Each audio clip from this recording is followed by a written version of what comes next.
ಗ್ರಾಮದಲ್ಲಿ ಗೋರಕ್ಷಣೆಗಂತ ಹೋಗಿರ್ತಕ್ಕಂಥ 4 ಜನ ಹಿಂದೂ ಕಾರ್ಯಕರ್ತರನ್ನು ಮತಾಂಧ ಮುಸ್ಲಿಂ ಕಾರ್ಯಕರ್ತರು ಏನು ಮಾಡಿದಾರಪ್ಪ ಅಂದ್ರೆ ಕಂಬಕ್ಕೆ ಕಟ್ಟಿ ಹಾಕಿ ಬಿಡುವಂಥ ಕೆಲಸ ಮಾಡಿದ್ದಾರೆ.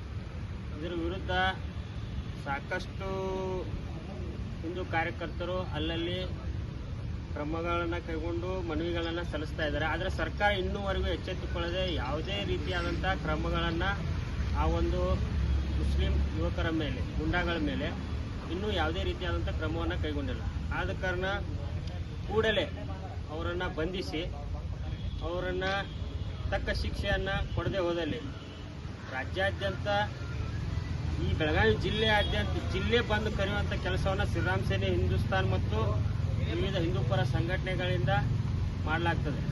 ಆದ ಕಾರಣ ಜಿಲ್ಲಾ ಉಸ್ತುವಾರಿ ಮಂತ್ರಿಗಳಾಗಿರ್ಬೋದು, ಜಿಲ್ಲಾಡಳಿತ ಆಗಿರ್ಬೋದು, ಶೀಘ್ರವೇ ಆ ಒಂದು ಕೃತ್ಯವನ್ನು ಎಸಗಿರ್ತಕ್ಕಂಥ ಮುಸ್ಲಿಂ ಏನು ಗುಂಡಾಗಳಿದಾರ ಅವರನ್ನು ಬಂಧಿಸಿ ಅವರಿಗೆ ಕಾನೂನಿನ ಚೌಕಟ್ಟಿನಲ್ಲಿ ಏನು ಶಿಕ್ಷೆ ಆಗಬೇಕಲ್ಲ ಆ ಶಿಕ್ಷೆಯನ್ನು ವಿಧಿಸಬೇಕು. ವಿಧಿಸದೆ ಹೋದಲ್ಲಿ ಬೆಳಗಾವಿ ಜಿಲ್ಲೆಗೆ ಶ್ರೀರಾಮ್ ಸೇನೆ, ಹಿಂದೂಸ್ತಾನ್ ಮತ್ತು ವಿವಿಧ ಹಿಂದೂ ಪರ ಸಂಘಟನೆಗಳಿಂದ ಜಿಲ್ಲೆ ಬಂದ್ ಕರೆಯುವಂಥ ಕೆಲಸವನ್ನು ನಮ್ಮ ಹಿಂದೂ ಪರ ಸಂಘಟನೆಗಳಿಂದ ಆಗ್ತದೆ ಅಂತ ಹೇಳ್ತಾ ಎಚ್ಚರಿಕೆಯನ್ನು ಕೊಡ್ತಾ ಇದ್ದೀವಿ.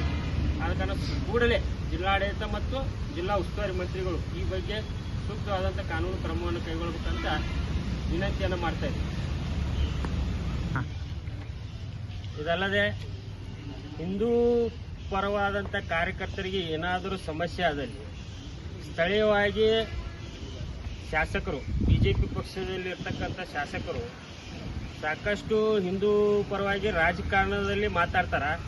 ಆದ್ರೆ ಹಿಂದೂ ಕಾರ್ಯಕರ್ತರಿಗೆ ಏನಾದರೂ ಸಮಸ್ಯೆ ಆದಾಗ ಯಾರು ಒಬ್ಬ ನಾಯಕ ಈ ಹಿಂದೂ ಸಂಘಟನೆಗಳಿಗೆ ಅಥವಾ ಹಿಂದೂ ಕಾರ್ಯಕರ್ತರಿಗೆ ಅನ್ಯಾಯವಾದಾಗ ಬೆನ್ನು ಹತ್ತಿ ನಿಲ್ಲುವಂಥ ಕೆಲಸವನ್ನು ಇನ್ನೂವರೆಗೂ ಯಾವತ್ತೂ ಮಾಡಿಲ್ಲ. ಕೇವಲ ಹಿಂದುತ್ವ ರಾಜಕಾರಣಕ್ಕೆ ಸೀಮಿತ ಆಗಿಬಿಟ್ಟಿದೆ. ಸ್ಥಳೀಯ ಬೈಲೊಂಗಲದ 2 ನಾಯಕರು ಯಾರು ಹಿಂದೂ ಪರವಾಗಿ ಏನಾದರೂ ಸಮಸ್ಯೆ ಆದಲ್ಲಿ ಧ್ವನಿ ಎತ್ತುವಂಥ ಕೆಲಸವನ್ನು ಯಾವುದೇ ನಾಯಕರು ಮಾಡಿಲ್ಲ.